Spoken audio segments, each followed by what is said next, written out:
All right, guys, welcome to a Consult ROI podcast. We've got something special here.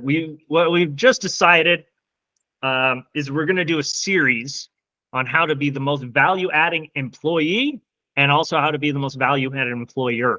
So that's kind of the next topics that are going to be coming up for the next so many episodes. We're going to kind of keep doing them until we run out of topics in this space or this topic of expertise in general.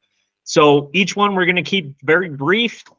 I'm going to actually let Danny take over and discuss what topic we're going to do first, and then we're going to look at it from how to both understand what contributes to the best, like what we're looking for in different roles. And I think it's important to also preface this topic with understanding what kind of role that you're trying to hire for, right?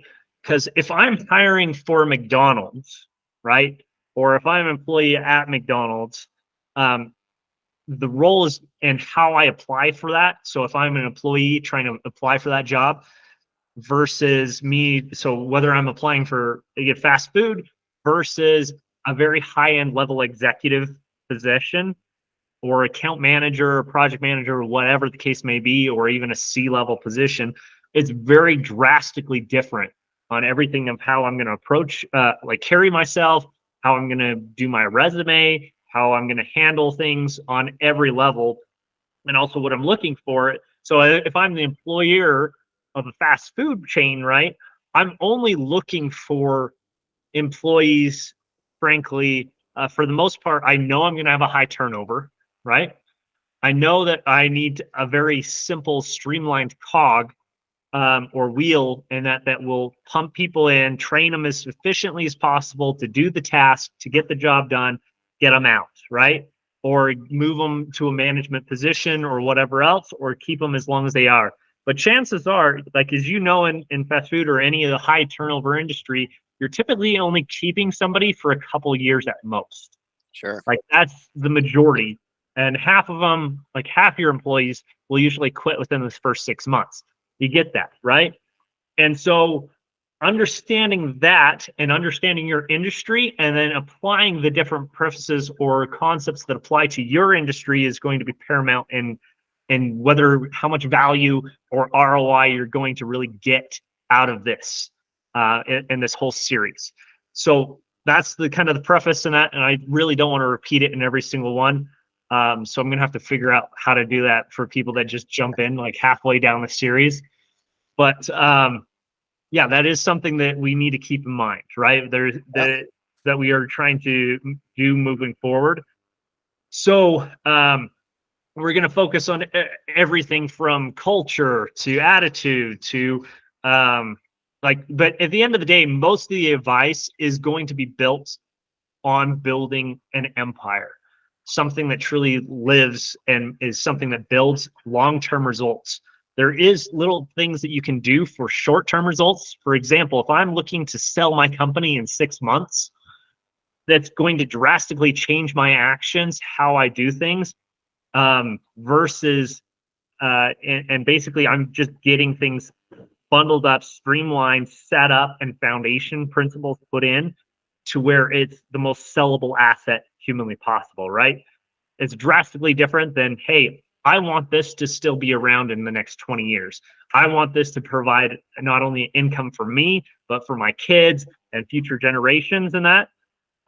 Personally, for me, I'm not going to leave much for my kids.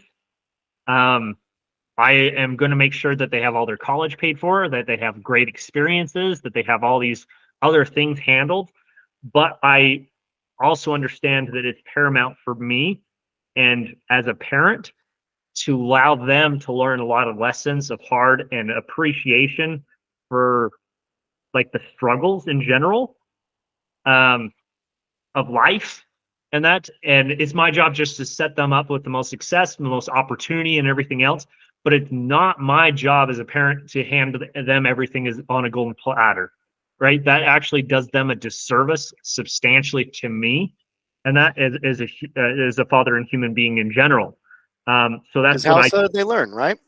yeah, exactly. So again, a lot of this is going to be based on that mentality of like, hey, I'm trying to build something great that will, like, for example, if I'm building an organization to help fight cancer or fight mental illness and other stuff, and that which we do contribute to. But if I'm doing that, I want that to, long after I die, to have people in place that can still continue the mission of that company, of that nonprofit or organization. And that it's the same thing with my IT company. I want it to be able to take care of other people and scale many corporations and help move things towards that goal, right? So no matter what happens after I die, that things can happen. And the other concept of that too is if I'm injured, right? I'm in the hospital, I still want it to at least cover base ends meet, to cover bills, to handle all these other things, so it's not only a sellable asset, but functioning, right? Like maintaining itself while yeah, you're can if step I away for a period draw of my time. income immediately, if I died right now, right? My kids still need another 18 years, right? Until they're 18 years old, they still need support regardless, right? Yep. Yeah. So that is my responsibility to at least make sure that it's carrying cash, or at least cash flow positive, to pay ends meet or basic bills and other stuff to at least that point, right? Yeah, So absolutely. Another way to look at it is like, could you leave your job for a period of time? A week, 2 weeks, a month, 3 months, 6 months? And would it still function and be the same if you came back? And so it's like, as a business owner, could you do that? Or, could you not do that? If you couldn't do that, you probably have a job. If you could do that, you're the business owner, you set it up the way that you probably would want it to be, right? absolutely. So anyway, Dan, I'm going to let you take over from here. What is the topic we're going to discuss first? I think that one thing to do right now, especially, you hear so many people saying, well, just nobody wants to work. I can't hire anybody. It's tough to find good people, all those things. So as an employee, it's your opportunity. And I'm speaking to myself, preaching to the choir here. It's my opportunity to do the things that's going to allow me to provide the most value to that employer. And what type of employee do you want to be? Do you want to be one that just kind of checks the box? I clock in at 9, I do my thing, I clock out at 5, and then, that's that. Or can I really kind of make a difference to the employment, to the establishment, to the organization that I work for, and the customers that it serves? And what type of difference is that going to make? Cameron, you mentioned, a lot of the jobs out there now, people don't stick around for a long time. As a matter of fact, I was talking with some friends over the weekend. It's also realizing, like for example, I wish sometimes that I could go back and realize, like, okay, because it's very easy, especially when you're younger, to get into the mindset, just show up for the paycheck, right? And then just try to move up and find a job that pays different skills, as opposed to coming into it with a willful intention of learning what I can. So again, if my first job was, so I worked on a farm and fast food when I was younger. So I was working 80 plus hours ever since I was 15. But if I had gone into it with more intention of like, hey, what skill sets can I learn here? I can learn hard work. I can learn processes. I can learn automation. I can learn how they train their people. I can learn the sales thing and that, because what you're learning too, like even if something as simple as sitting in a drive-through, and that you can learn sales, the basic premise in that. Yeah. And it's not just order taking. They're like, well, that's not. It's like, yeah, there's a bare minimum of doing it to where you can get to the stuff. But if you went into it with the mentality of like, hey, I wonder if just tweaking this actually will help the company make more sales, not only does it make you a more valuable employee, but it also makes you more valuable as a skill set and everything for whatever job or opportunity you move forward on. And that's something that company cannot take away from you. Right. And so that's exactly right. So yes, you've been in and talking with some friends over the weekend. I mean, I've had an employer that legit told me when I put in my notice there, oh, we bought you a house and we paid for you to go to school and we got you through it. And this is the thanks we get. That's exactly what this business owner said to me when I broke the news that I was leaving. Now, that's a ballsy statement. Like that's you know, he did not recognize that I was working 65 hours a week. He did not recognize that I was traveling one way, 35 miles to commute to school. He did not recognize the 2 kids that I had at home. He did not recognize that, yes, I did build a house while I was working there. But he also did not recognize that I was taking 16 hours, credit hours, going to school full time while busting my tail working for them so that I could earn and learn new skills and everything to provide a better life for my family. What they took it as was disloyalty and you used us to get to where you're going. I quite frankly What have is the the chance opposite. that you're ever going to contribute other people that might work there or be a good fit for them? Yeah, exactly. Right. Like I take the opposite approach of, as you mentioned earlier, what skill sets can I learn and apply that I can actually take with me? But then at the same time, be proactive, be assertive, display a little bit of innovation, and lead with the most value that I possibly can for an organization. And that was one of the things that I absolutely did for that company was one of the things we came up with a menu of services doing outside sales. And of that menu of services, it made it easy for customers to do business with us. Instead of, hey, how do I piece this thing together to get a third party customer that they are reselling some of our stuff to that customer? We made a menu of services that was like, okay, this is great. These are the products and services that you can offer your customers. These are the prices. This is how you get it done. And that lived on. And in fact, every time we would call on certain customers, they would jokingly ask, where's the menu? Because we legit put it in a menu, a folder, menu, and everything. Instead of a traditional 3-ring binder like the competition was doing, we legit put it into a menu and called it our menu of services. And that stuck. And that was a great value add to that organization. Now, in other roles that I've had, it is being proactive and assertive. I might just be there for 8 hours a day, given, maybe it's 9 to 5, maybe it's 7 to 3, whatever that time that you're there. I always think, like, what is the most impact that I can leave during my time that day? And if I run out of things to do, can I go and help somebody else to be assertive there and show my ability to be a leader, someone that the organization could trust to give more responsibility to? What are those different things as an employee that you're doing? Just those of you listening to this, thinking of like, what are you doing? Are you just kind of doing the bare minimum? Oh, that's not my job, or whatnot, or is it, hey, you know what? I noticed I'm pretty good at what I'm doing here, so there's opportunity in mastering your role. But then at the same time, the more you become ingrained with the organization, the better understanding and capability you have with building interdepartment communication and helping customers and internal colleagues understand a bigger picture. So there's much more to life in that organization than just, putting the rubber stamp on anything that you're doing 8 hours a day. It's more than that. It's being able to communicate with other departments so that, maybe they might have gaps that you could actually help bridge for them or vice versa, and providing a much better outcome for customers and the experience that they have with those organizations. So would you say that, so the kind of the topic for this one, it sounds like, is more the communication and how to pour value. So, well, there's 2 different ones, and we can kind of deep dive a little bit. I think just do a brief summary on one of them right now, because we are kind of splitting right now. I feel like, which is one is how,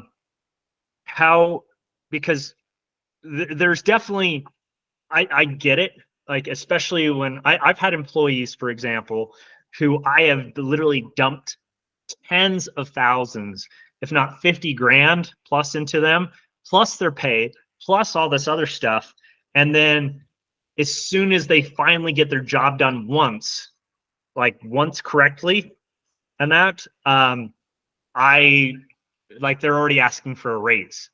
I'm like, are you kidding me? Like, you had no skills before this job, and you do it right once. Like, how about do it consistently right before asking for that, right? Or thinking that you're entitled to that, right? So there is that. I get how sometimes it's easy to take that personally. Like, hey, I've dumped stuff into you, and it's the same. It happens on both sides, right? Because there's definitely employers that just take it for granted, like, hey, you owe me everything because I'm giving you a paycheck, which I think is asinine at best. And then there's also the employees that are entitled And that's like, I've had some that have literally shown up and they've literally done nothing. Like they're probably the least productive employee there, and yet they come to me and think that they are literally the highest, like the best. Like their ego is on a 50-foot or a 50-story building type deal, and I was like, and that's when you have to dance gracefully around that humility check and be like, hey man, like I just want you to, and this is the easiest way I've done it personally, is given that humility check. It was like, hey, why don't you shadow this guy and just check his performance, see what you can learn from him. And immediately, if they are already defensive about it, that's when I'm usually then like, okay, that shows me that you're not coachable or teachable. Sure. And thus you don't fit in with the culture of our company, because in order to be with ours, we're looking for long-term career people. We're not looking for just turnover, right? Or just like assembly line type of deal, and that where they don't care. We are looking for people that are proactively, like, especially with technology, you have to be proactively learning at every step. So if it shows that you can't be teachable, then obviously you're not. So that's obviously the one like topic. The other topic, it seems like that we were getting into, is more the poor the value, right? Like how so one is like, again, how can we pour value into the employer and create a very culture of understanding, communication, and transparency in that. So even when you do transition in that, both as an employer, can we be grateful for what they did bring, with like the time that they did bring to us, and also the future that they can do moving forward, or and just understand like, hey, we just help them move to the transition. That's what I have to go into every mentality of like employee, at least employer for me, is like, hey, I don't know how long you're going to be here. My job is just like make you better, a better person than when you first came in, right? Yeah. How can I we pour better than value we into found 'em? you? And I've noticed that helps with retention and everything else. And a lot of these topics are obviously intermingled. Yeah, absolutely. You've probably seen that GIF or that meme that says, "What if we train them and they leave?" And the person responds, "Well, what if we don't and they stay?" Right. So it's, I mean, it definitely is a toss up there. Over the past several years, some of the, I think maybe I've mentioned on the, here or there, but I volunteer as a parent ride leader for my kids' high school mountain bike team.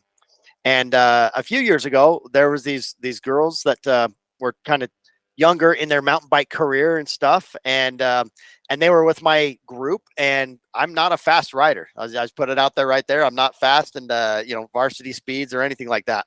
However, Give yourself a stoic e-bike. right, yeah, I need one. But last year, these girls were racing varsity, and they were coming in the top 5 in their races, which was remarkable. And I was having a conversation with the coach, and I said, isn't it great to see these 2 girls that used to be as part of my ride group? It makes me really proud to see that they're in the top 5 now. And then I had the opportunity to ride with them for a season.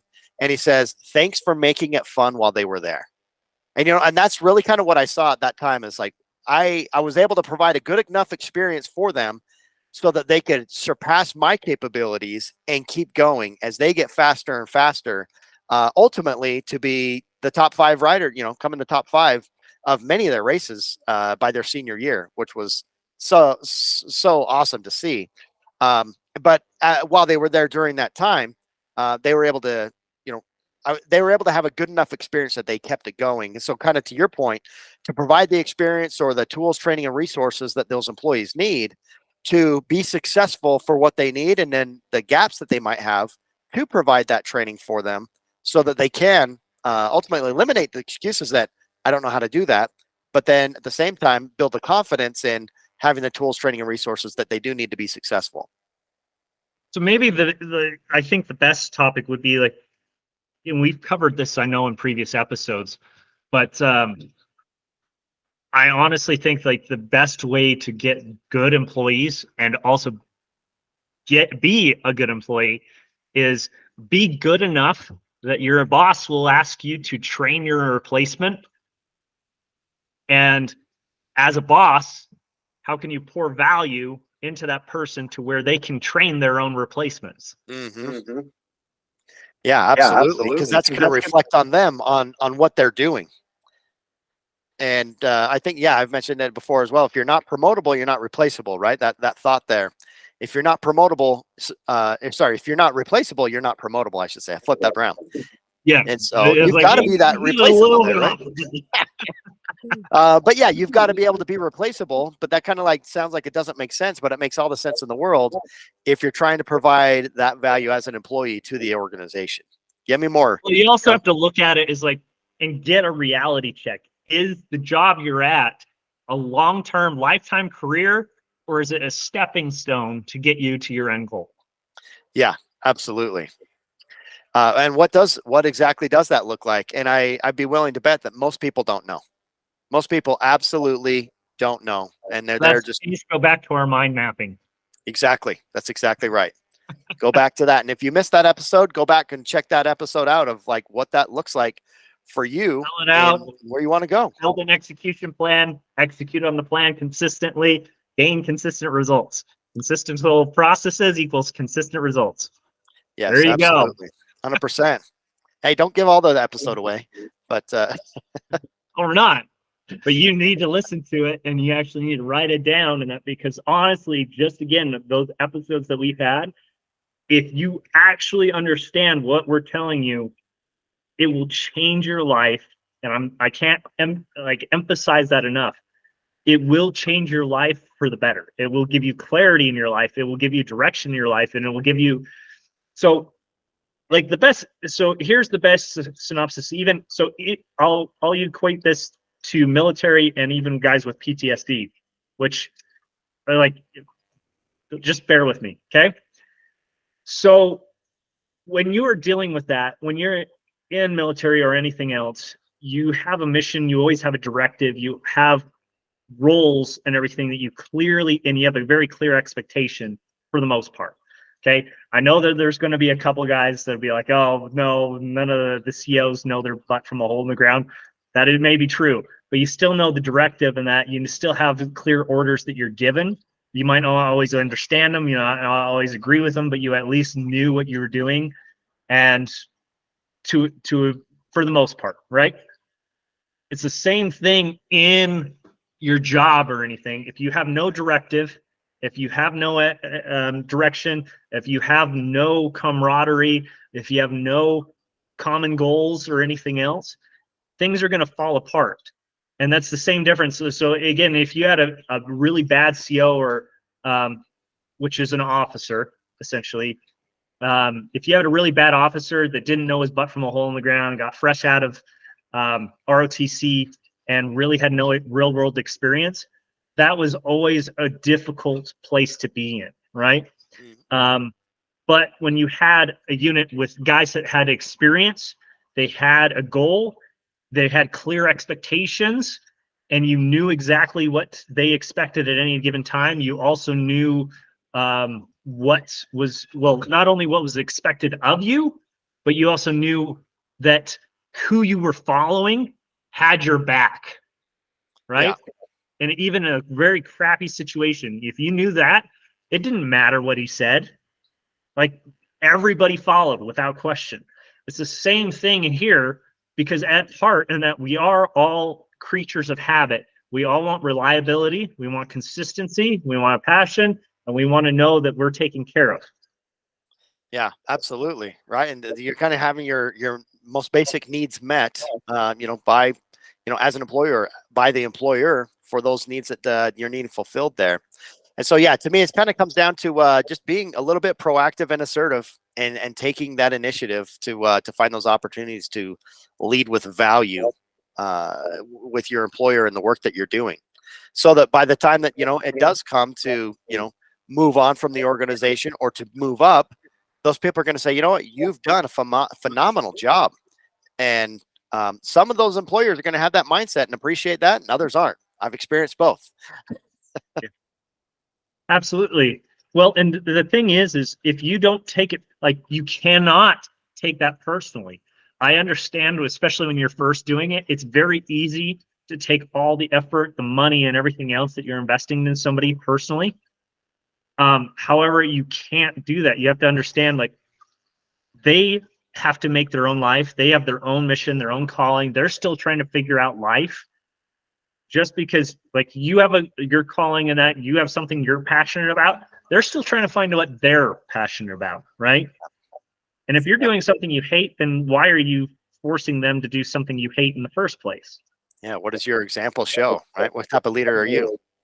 Yeah, if you are literally trying to, like, if you are bitter, like, hate life, and your life sucks and everything, and it's just very contentious, and you're just trying to make money and you're chasing that dollar, I guarantee that's probably part of the reason that you're losing so many employees in the first place. That's the reality of the situation, is because they see how fucking miserable you are. So why the hell would they want to be that? Like, why would they want to stick around for somebody who is ineptly, like, and very clearly miserable in all aspects of their life? How does that make sense? Yeah. And why would they want to be that or grow into that or any of that, right? Yeah, exactly. I So mean, that's what goes through my mind at understand, least. they are trying to find their own passion, their own happiness, their own success. And if you can't provide that, you can't find that like that direction, that ambition, that needs, which means sometimes, so yes, some of it is financial, because I guarantee they have other habits outside of the work. If they were passionate about what you're doing in your job and everything, as you are as a boss and everything, then they would be the boss. They are not you. They don't have own equity. There's no right, entitlement, or anything else for them to work as hard as you do, because there's nothing you're providing them at all, at that point, right? Especially, if you're in a right to work state like Utah, right? Like right to work, right to leave, no questions asked. Have a nice day. Okay. I mean, it's generally not like that, right? For the most part, but that's always the option. It definitely is, if there's some contentious in that, which is great. It's good and bad, right? You don't need a reason to fire somebody. You don't need a reason to keep them either. Um, or stay at a job and everything out of obligation or contract. So there's definitely some great things on that end. But I think Meaning for the that most part, like you build the trust with the people, and they trust that, they're going to get that, reward, meaning that paycheck for the work that they're doing. And, you trust that they're going to show up and do the job that you've asked them to do. And together, that high tide raises all the boats. So the paycheck matters only to a certain degree. Sure. And the pay will matter to a certain degree. And as you know, right? Like, you've taken pay cuts before because the place that you worked before is shit. Like, right? It just sucked the life out of you. And if you are fighting every day to even maintain a bit of happiness, and you're coming home absolutely just exhausted and burnt out all the time, then it's not fun. But if you come home and feeling accomplished and like successful and happy and everything else, it's a drastically different thing, and it's worth that pay cut. It doesn't mean that you're just going to sit there and stay in a low end paying job. Absolutely not, right? Like, you need at least six figures in that to at least provide your family, or even make, especially nowadays economy, you definitely need six figures to at least take care of how many kids you have and everything else, to make basic ends meet, and to be able to at least go out and have some fun, right? Or to do the things you want to do, whether it's kids, home, cars, like hobbies, traveling, who cares, right? Who Yeah, you're cares? not Like going out and buying Rolls Royces and all this other nonsense. it's whatever Um, makes sense to you and stuff. So, but yeah, no, this has been a kind of a fascinating conversation to dive in on an employer versus an employee, right? Like, this is yeah, I'm excited for this series and the direction that we end up going with it. Right. Well, I think that's a good summary, and that this is really was just frankly an overview, guys. So we're going to deep dive into more specific topics, and and get into very minute details, whether it's like, hey, how do we create the culture both that we want to be a part of as an employee, and how do we create the culture for our employees that we want as a company, right? So that will be one topic.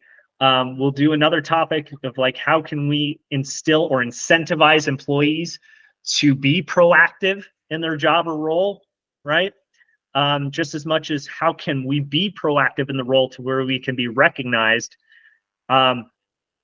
for what we're doing, the efforts and what we're bringing to the table for advancement opportunities as an employee, right? So Yep. there's a lot of topics that we can get into here, and we're going to cover both sides of the table on how we can do that. So that way you can see, again, what we're trying to, like what you need to build and what you can see to gain it. So hopefully that makes sense. But anyway, we'll kind of start from there, take it one step at a time. I appreciate you guys joining us. Please, if you gain some value out of it, just share the show. That's all we're asking. We're not running some advertisements. We did do a couple shameless plugs here and there, which Danny, by the way, I will have to get you one of our bikes in that. I have one of our trucks coming up from the port right now. But I'll make sure that happens. And that Yeah, we need to have a conversation about that for sure, because we need some of those over here. Yeah, well, I'm gonna have you, like, since you're already doing a lot of biking, that might be another thing, and that we might start another little side deal just so you can show, like, hey, this is what to do if you have nothing but maybe say like a $2,000 credit card limit, and that can you be successful? Can you start something with that?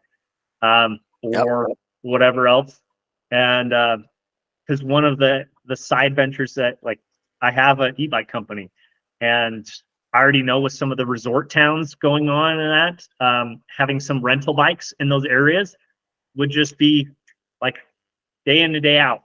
It would be a very simple thing, and it also would help generate sales for those on that end. So anyway, we'll hit on all that stuff. Yeah, that might be another series. Like, how do we start it? Like, and how about, say you don't even have that? Say you have shit credit, you're homeless, you have nothing in that. Let's run it and everything. I've started multiple companies that way, and so I know for a fact it will be the same thing. I wouldn't use any of my contacts. I wouldn't use any of my industry. I would go a completely different industry entirely, just to kind of prove the concept. Show at, and then, you know what? It's almost like doing our own undercover billionaire. I might honestly be bold enough to start it from scratch in that, and either sell it or and just do a quick year turnaround exit, or what we'll do is we'll build it up and have it as almost like a giveaway.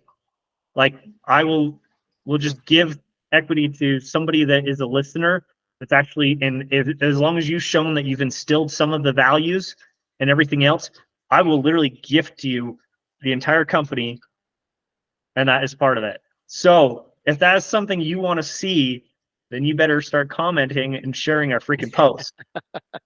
I'm not gonna give it to you, and that there is going to be an expectation, like, hey, you've got to actually follow through. I'm not just gonna give you one of my babies just to watch you kill it. Yeah, right. Like, it ain't happening. So there's got to be at least a little bit of an expectation there. Okay. That would be fun. Anyway, yeah, I think it'll be a fun experiment. Anyway, appreciate you guys joining us, and we will catch you on the next podcast. Peace.